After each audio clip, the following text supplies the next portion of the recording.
अस्सलाम वालेकुम मेरी यूट्यूब फैमिली, कैसे हैं आप सब। उम्मीद है खैरियत से होंगे। अल्लाह पाक आप सबको खुश रखे, ढेर सारी खुशियाँ दे, आमीन सुमा आमीन। तो अभी मैं बना रही थी बिहारी कढ़ाई। मैंने कहा चलिए आपसे भी शेयर करती हूँ, बिल्कुल इजी मेथड से बताऊँगी, तो ज़रूर देखिएगा, फिर आप भी ट्राई कीजिएगा, बनाइएगा और फिर बताइएगा। तो शुरू करते हैं। सबसे पहले मैं फ्लेम ऑन करूँगी। ऑयल ले लिया मैंने ईवा, तो आप जो यूज़ करते हैं वो ले लीजिए। ईवा के बाद अब इसमें शामिल करूँगी बिल्कुल सादा तरीका, इसमें जाएगा बिहारी मसाला। तो ये मैंने होममेड बनाया है, शेयर करूँगी। और आप बाज़ार से भी ले सकते हैं। और अदरक लहसुन का पेस्ट, टमाटर, हरी मिर्ची, बस ये 4 चीज़ें इसमें शामिल करूँगी। इसको भूनेंगे, टमाटर को, बिहारी मसाले को और अदरक लहसुन के पेस्ट को। और लास्ट में फिर दही डालूँगी।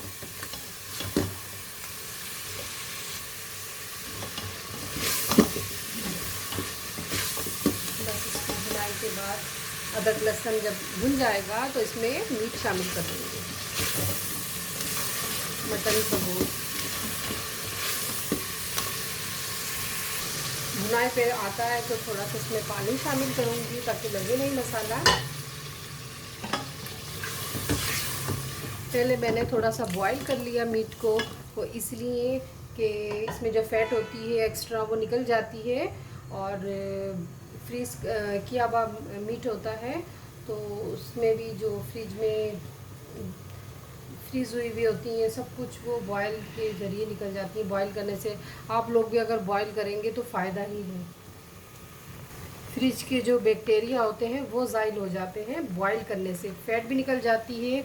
और जो फ्रीज़र के बैक्टीरिया होते हैं वो भी ज़ाइल हो जाते हैं बॉईल करने से। तो मैंने बॉईल कर लिया, ये देखिए मीट को। तो आप भी अगर बॉईल करके बनाएंगे तो ज़्यादा फ़ायदेमंद है, अदरवाइज़ आपकी मर्ज़ी है, मर्ज़ी पे डिपेंड करता है। ये देखिए माशाल्लाह, बस ये इसमें शामिल करूँगी। मसाला भून चुका है।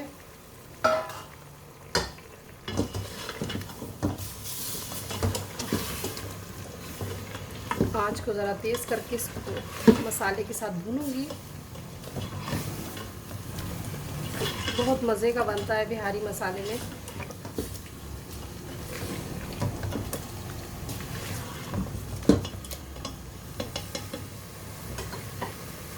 और अब इसमें पानी डालूंगी और इसे वेट दे दूंगी ताकि अच्छे से और गल जाए।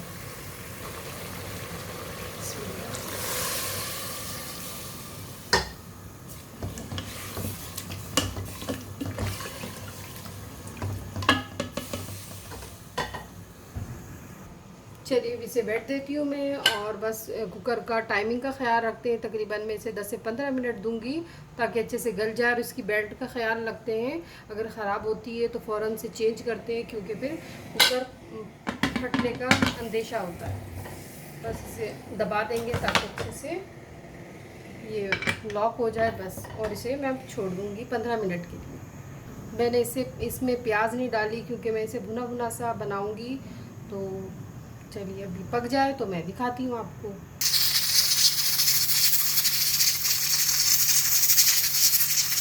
चलिए जी अब देखते हैं, गल चुका है गोश्त। फ्लेम ऑन करेंगे अगेन।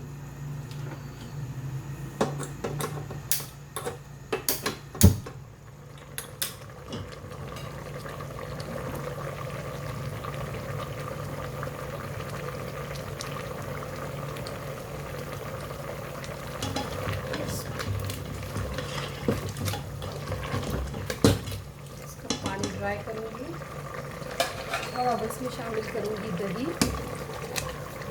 1 पाव इसमें दही डालूँगी। तकरीबन गोश्त था 1.5 किलो के करीब। 1 पाव दही शामिल किया। अगेन इसमें मसाला जहाँ शामिल करूँगी।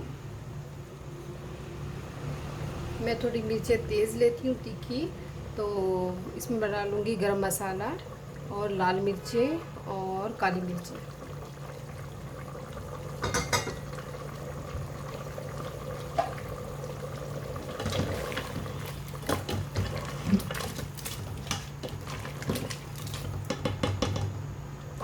बस इसका पानी ड्राई हो जाए, इसके बाद में डिश आउट करती हूँ, आपको दिखाती हूँ। बिल्कुल रोटी सॉफ्ट हो गई है,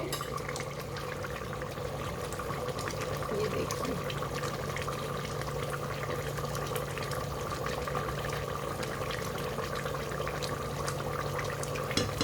इस तरह आपने कुकर सॉफ्ट कर लेना है, नरम हो जाए। अब इसमें एक लेमन शामिल करूँगी। लेमन देखिए कितना बड़ा सा है, गांव से आए बड़े बड़े और रसीले हैं, तो इसे कट करके इसमें शामिल करती हूँ। तो खटास के लिए तो मैं डालती हूँ लेमन।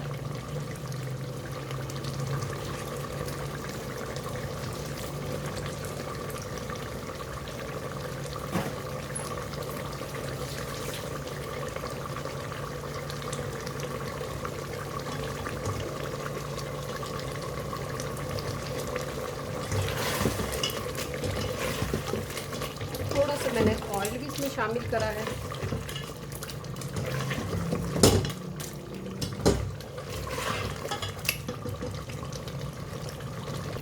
बिहारी कढ़ाई रेडी हो चुकी है और अब मैं से बिहारी कढ़ाई को डिश आउट करती हूँ।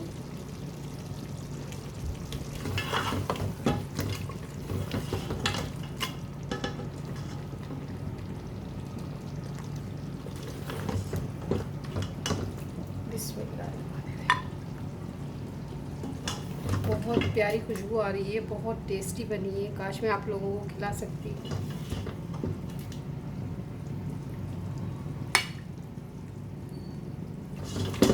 आप भी ट्राई कीजिएगा मेरे मेथड से।